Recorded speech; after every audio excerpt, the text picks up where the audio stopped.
Telugu digital media network లో political కేటగిరీలో #1 కేవలం 72 గంటల్లో 1,50,00,000 వ్యూస్ పైగా popular TV network. Madam, Congress party పవర్లోకి వచ్చింది. సో దాదాపు 10 ఏళ్ల శ్రమ, మీరు కూడా కాంగ్రెస్ పార్టీకి లాయల్టీగా ఉన్న పరిస్థితి. ఇప్పుడు పవర్లో ఉన్నారు కాబట్టి ఎట్లా అనిపిస్తుందండి? చాలా సంతోషంగా ఉందండి. ఎందుకంటే ఒకటి దొరల పాలన నుంచి ప్రజాపాలనలోకి వచ్చినాం. ఫస్ట్ థింగ్ అది. ఇనుప కంచెలు తొలగిపోయింది, ప్రజాస్వామ్యబద్ధమైనటువంటి పాలన మొదలైంది. అధికారులు స్వేచ్ఛగా పనిచేసుకునే అవకాశం ఇస్తున్నారు. ఇవాళ రేవంత్ అన్న ఒక డైనమిక్గా ముఖ్యమంత్రిగా ఇవాళ అందరినీ కూడా అందరు అధికారులకి, ప్రజాప్రతినిధులకి, ప్రజలకి, కార్యకర్తలకి అందరికీ కూడా ఇవాళ ఒక స్వేచ్ఛగా పనిచేసుకునేటువంటి ఒక అవకాశం ఇచ్చినారు.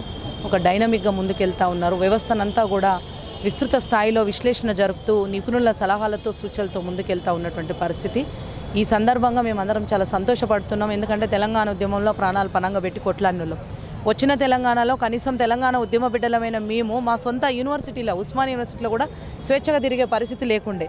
అటువంటి పరిస్థితులలో ఇవాళ ఉస్మానియా యూనివర్సిటీయే కాదు, మొత్తం తెలంగాణ అంతా కూడా ఇలా ఒక స్వేచ్ఛాయుత వాయువులను పీల్చుకునేటువంటి విధంగా ఒక వాతావరణం ఏర్పడ్డది. మరొకసారి నిరూపితమైంది. ఎందుకంటే ప్రజలు ఎప్పుడైనా కూడా ప్రజల అభిప్రాయం మేరకు పరిపాలన చేసినప్పుడు వాళ్ళు గౌరవిస్తారు. ప్రజల మీద ఒక రకమైనటువంటి ఒత్తిడి, వీళ్ళ పరిపాలన విధానము, వీళ్ళు తీసుకున్నటువంటి అనుసరించినటువంటి పాలసీలు ఇవన్నీ కూడా ఇలా ప్రజలు వాళ్ళకు తిరిగి బుద్ధి చెప్పిండ్రు.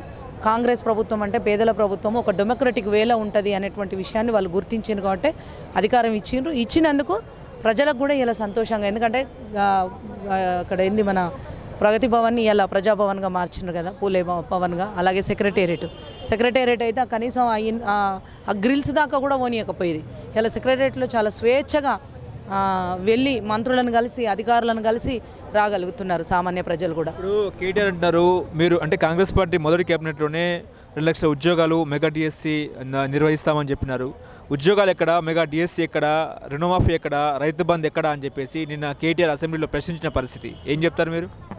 10 సంవత్సరాలు అంటే 9.5 ఏళ్ళు పాలించిన మాకే ఇంకొకసారి అవకాశం ఇస్తే మేము ఏదైనా చేసి చూపిస్తాము అని అడిగినారు ముఖ్యమంత్రి కేసీఆర్ గారు. మేము వచ్చి కనీసం 15 రోజులు కూడా కాలే, అయిందా? ఒక 15 రోజులు కూడా కాలే. అన్న ప్రమాణ స్వీకారం చేసి నెల కూడా దాటలే. అయినప్పటికీ వెంటనే నెక్స్ట్ డేనే 9th రోజు అమ్మ సోనియమ్మ బర్త్డే రోజు మహాలక్ష్మి పథకంలో భాగమైన ఒక అంశాన్ని, ఏది బస్సులకు సంబంధించి ఉచిత బస్సుకు సంబంధించింది అదొకటి, అలాగే ఆరోగ్యశ్రీకి సంబంధించి అది ముఖ్యమైనవి, అవి ఇమ్మీడియట్గా చేసినారు. ఉద్యోగాలకు సంబంధించి కూడా మేనిఫెస్టోలోనే మనం జాబ్ క్యాలెండర్ ఇచ్చినాం కాంగ్రెస్ పార్టీ నుంచి.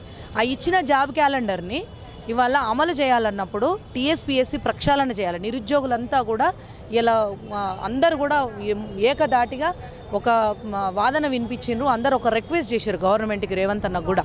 ఏం చేసిండ్రు? ఇవాళ టీఎస్పీఎస్సీ ప్రక్షాళన చేసినాక ఒక ప్రణాళికాబద్ధంగా ఉద్యోగాలు ఇస్తే మాకు న్యాయం జరుగుతుందని వాళ్ళు కోరుకున్నారు. కాబట్టి టీఎస్పీఎస్సీని రివ్యూ కూడా చేసిండు రేవంత్ అన్న. వాళ్ళు చైర్మన్ కూడా రాజీనామా చేయడం జరిగింది. ఇలా చైర్మన్ని అపాయింట్ చేసిన తర్వాత, వాళ్ళు మెంబర్లు వచ్చిన తర్వాత ఒక ప్రణాళికాబద్ధంగా వస్తుంది. అలాగే మెగా డిఎస్సి కోసం కూడా చర్చలు జరుగుతున్నాయి. డిఎస్సి కూడా వేస్తారు. ఇదంతా కూడా ఏంటంటే వచ్చి నెల కూడా దాటక ముందుకే మేము కంప్లీట్గా అసలు ఏదో మాకు 10 ఏళ్ళు అవకాశం ఇస్తే మేము పని చేయనట్టు ప్రశ్నిస్తాను. అంటే వాళ్ళు ఉల్టా మాట్లాడుతున్నారు. వాళ్ళు 10 ఏళ్ళు పాలన చేసిన వాళ్ళేమో ఇంకొక 5 ఏళ్ళ అవకాశం ఏమన్నారు. మాకు అవకాశం వచ్చి ఇంకా నెల రోజులు కూడా కాలే. గవర్నమెంట్లో ఇప్పుడు వాళ్ళంతా చిందరవందర చేసిన వ్యవస్థ ఉంది. ఇప్పుడు అంతా రెవెన్యూ వ్యవస్థ ఉంది, విద్యా వ్యవస్థ ఉంది, ఎలక్ట్రిసిటీ వ్యవస్థ ఉంది, రవాణా వ్యవస్థ ఉంది. ప్రతి ఒక్క వ్యవస్థ, వైద్య రంగం, ప్రతి ఒక్క వ్యవస్థ కూడా ఇలా నీటిపారుదల వ్యవస్థ ఉంది, వ్యవసాయం ఉంది. అన్నీ కూడా ఇలా ఒక్కొక్కటిగా డిపార్ట్మెంట్ వైజ్గా రేవంత్ అన్న రివ్యూ చేస్తున్నాడు. ఫస్ట్ అక్కడ సమస్యలు ఏమున్నాయి, మనకి ఏది పాసిబుల్ అవుతుంది, ఇక్కడ ఇంకేం చేయాల్సి ఉంది అనేది ఆయన ఒక రివ్యూ చేసినాక కదా చేసేది. మరి ఆ మాత్రం కూడా విజ్ఞానం లేకుండా వాళ్ళు మాట్లాడితే దాన్ని మనం ఏం చేయలేము. చీమలు పెట్టిన పుట్టలో ఎవరు దూరారని చెప్పేసి కేటీఆర్ చెప్తున్నారు. ఎవరు దూరారు కాంగ్రెస్ పార్టీలో? ఒక్కటి అర్థం చేసుకోవాలి, 2017లో అఫీషియల్గా జాయిన్ అయ్యిండు అన్న. జాయిన్ అయిన తర్వాత ఆయన అంచెలంచెలుగా పీసీసీ ప్రెసిడెంట్ అయ్యిండు. తర్వాత ఇప్పుడు ముఖ్యమంత్రి అయ్యిండు. ఇప్పుడు 2017 నుంచి ఇప్పటి వరకు పార్టీ కోసం అహర్నిశలు కృషి చేసిండు ఆయన. ఒక్క ఉదుటిన ఏదో ఫ్లైట్ల సీల్డ్ కవర్ల పేరు రాలే రేవంత్ అన్నది. అందరూ పెద్దలందరి సమక్షంలో ఏఐసిసి పెద్దలందరూ సీనియర్లందరూ కూర్చొని చర్చించుకొని పార్టీ ఏఐసిసికి ఒక సిస్టమ్ ఉంది, జాతీయ పార్టీగా ఏఐసిసికి ఒక సిస్టమ్ ఉంది.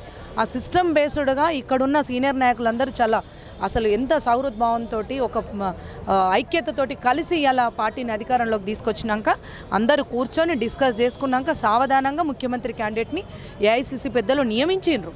అది మనం అర్థం చేసుకోవాలి. కానీ కింద గ్రౌండ్లో అందరు పనిచేసినాక రామన్న వచ్చినట్టు అక్కడ మహేందర్ అన్న అంతా పని చేసుకున్నాక రామన్న ఫ్లైట్లు వచ్చేసి డైరెక్ట్ ఎమ్మెల్యే సీట్ తీసుకొని పోటీ చేసి గెలిచి వాళ్ళ నాన్న పేరు చెప్పుకొని తర్వాత 2 సార్లు మంత్రి ఇవన్నీ చేసినట్టు కాదు కదా రేవంత్ అన్న చేసింది. రేవంత్ అన్న ప్రతిపక్ష నాయకుడిగా ఉండి కొట్లాడిండు, పార్టీకి నాయకుడిగా పార్టీలో జాయిన్ అయినాక అఫీషియల్గా కొట్లాడిండు, ఆయన పని చేసిండు. పని చేసినాకనే పార్టీ గుర్తించి ఆయనకు ఆ స్థానం ఇచ్చింది, ప్రజలు కూడా గుర్తించిండు, గౌరవించిండు. అది వాళ్ళు అట్లా మాట్లాడుతుండంటే ఏం లేదు, ఓడలేక బొడమల్లన్న అన్నట్టు ఉన్నది.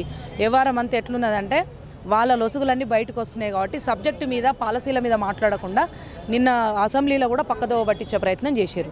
ఇప్పుడు మీరు కూడా తెలంగాణలో క్రియాశీలక పాత్ర పోషించినారు, మిమ్మల్ని ఎట్లా చూడొచ్చు మేము? అంటే ఏ పొజిషన్లో చూడొచ్చన్నా చూద్దాం, పార్టీ అధిష్టానం ఏ అవకాశం ఇస్తుందో. పార్టీ అధిష్టానం మాకు యాక్చువల్గా జనగామ నుంచి నేను యాస్పిరెంట్ ఉంటే అక్కడున్న కొన్ని పరిస్థితుల కారణంగా అంటే పార్టీని అధికారంలోకి తీసుకొచ్చే క్రమంలో కొన్ని ఈక్వేషన్స్ చూస్తారు కదా, ఆ ఈక్వేషన్స్ కారణంగా మనకు అప్పుడు సీట్ రాలేదు.